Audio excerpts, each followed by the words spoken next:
I'm Jared, and right now I'm at Lincoln Mill Haunted House here in Manayunk, Philadelphia. So for a long time, I've been curious on why people pay to get scared, why people like to go to haunted houses. And of course, it's not for everyone, but the people that like this stuff, love this stuff, like myself, of course. Generally speaking, I think people crave adventure. I think we want to get outside of our comfort zone and immerse ourselves in this other world. The mundaneness of everyday reality can get a little old after a while, so to sometimes escape that reality by entering into this other world, I think there's a very interesting lore to that. For us, it really all starts with the story.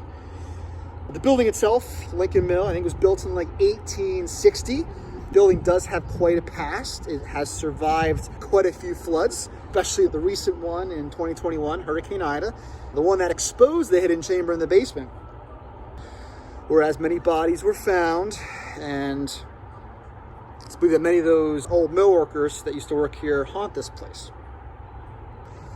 It's really all about the anticipation. How do you build an environment where you're expecting something, you know something's coming? How do you create an environment that really disorients you, really sets you up for encountering that actor that just emerges out of nowhere? There's a lot of factors that go into it.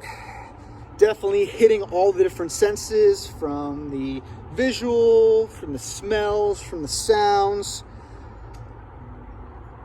And of course, trained actors that know how to get you and design the spaces around them to give them the flexibility to really empower them. Scaring from down low, getting you from up high, constantly changing it up, constantly kind of keeping you on your toes.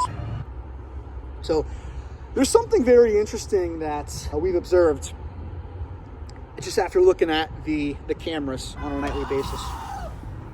We've got cameras up all over inside, both for security and for studying the flow of this place to see how effective our room designs are. And we're constantly using that to make upgrades and constantly making the experience better and better. But one thing that's interesting, there gets to be a certain level of energy inside. Our actors are certainly, they love what they do. They all get a little dopamine hit when they get a good scare. And they get the dopamine hit, and you going through, there's this fear chemical that gets released, these pheromones. So when you're walking through, you hear these screams all around you from other groups, and that is just empowering the actors.